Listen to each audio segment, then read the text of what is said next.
Hi there. My name is Robert Downing. Thank you everybody for your time. I gathered you here today so that we could talk about the wages that we're providing our salesmen. Um, you see, it seems as though we've actually been losing a number of really good salesmen. We haven't really been able to retain many folks, and we've actually been sacrificing some customers here and there because we've been short-staffed. The job's really not that hard. People don't seem to dislike the job. They just seem to not be able to make it, or cut their wages, or pay their bills, and it leads to a lot of stress when they are on the job. Um, you know, the Cron quote actually says that the two primary reasons that people leave their job is due to the fact that they are getting underpaid, or they're actually not interested in it. I mean, there's only so much you can pay somebody to be interested, but I can tell you there's enough that you couldn't pay me that I wouldn't be interested, and I think that'd be the same for anybody. I mean, any one of us would have a hard time getting out of bed for $2 an hour or anything like that. Yet, sometimes that's what a salesman does. So normally I would have the quote and I'd put it out there. I haven't printed it yet. Um, you know, when we have underpaid salesmen, they're going to be worried about work. They're going to be worried about home. They're going to be worried about really everything that we're supposed to be paying them not to be worried about when we're working with them. I mean, if we're paying them a decent wage and they can't perform, then yeah, they can find somewhere else to go be employed. But if we're not giving them the proper opportunity to lock in, to actually engage the customer on a one-on-one basis as a normal person, that isn't in some sort of poverty, it's hard to do. So I think we definitely can do that, however. Not to mention, Payscale.com has actually been quoted as saying that 65% of all employees are looking for jobs right now. So that means, even under the best of circumstances, over a year, we might have 50-50 shot of being able to keep anybody that we bring in. A lot of the ways that we're going to be able to increase those odds is by actually treating them well, paying them well. And the reason I'm driving this home isn't necessarily so that we can just go share all our money and, pay it forward. I mean, honestly, there is a means to my ends here, or ends to my means. In a nutshell, if we're paying a more competitive rate, we can have more competitive expectations. We can provide more competitive service to the customer. And in the end, that's what the customer wants.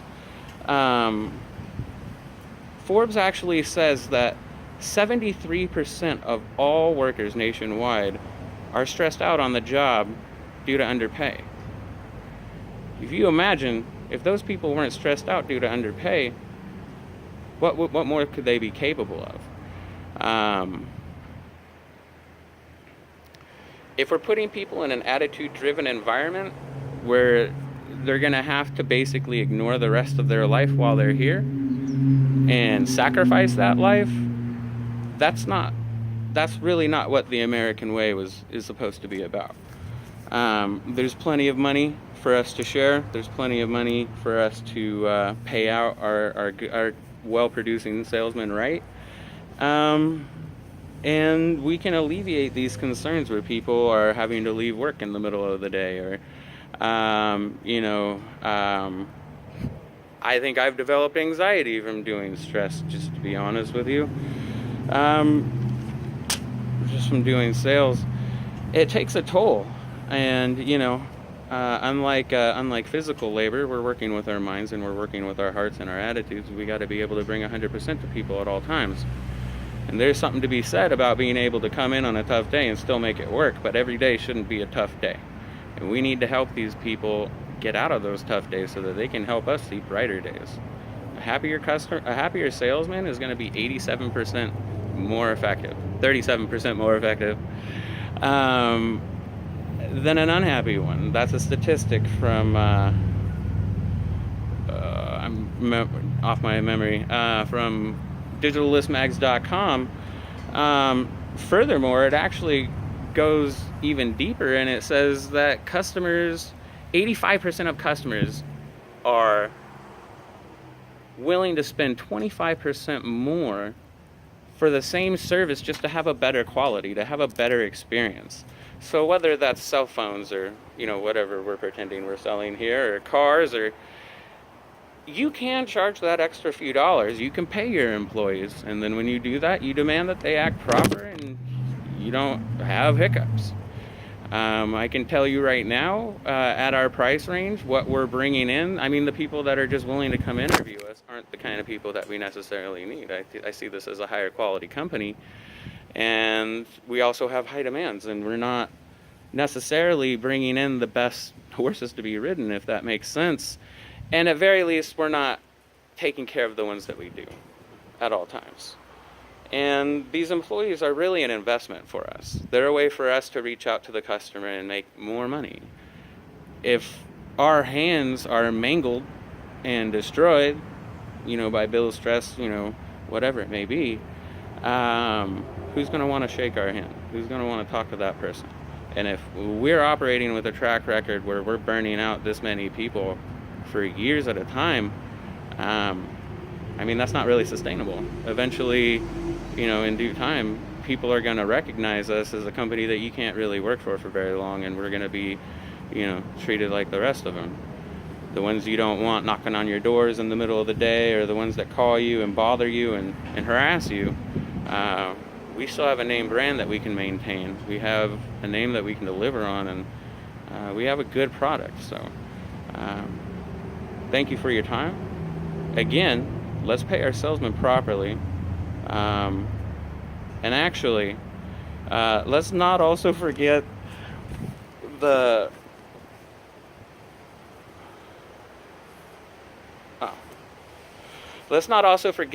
Glassdoor's direct link quote. I actually found this.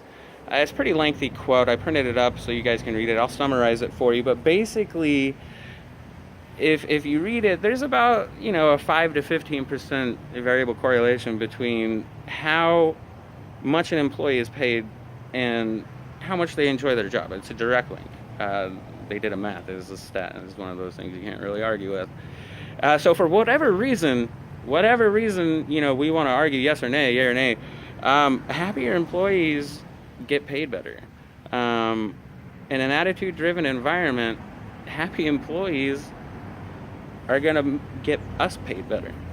So in that light, I want us to look at this as an investment. I want us to take care of our salesmen, start listening to them, working with them. And I want us to start finding ways that we can pay them properly.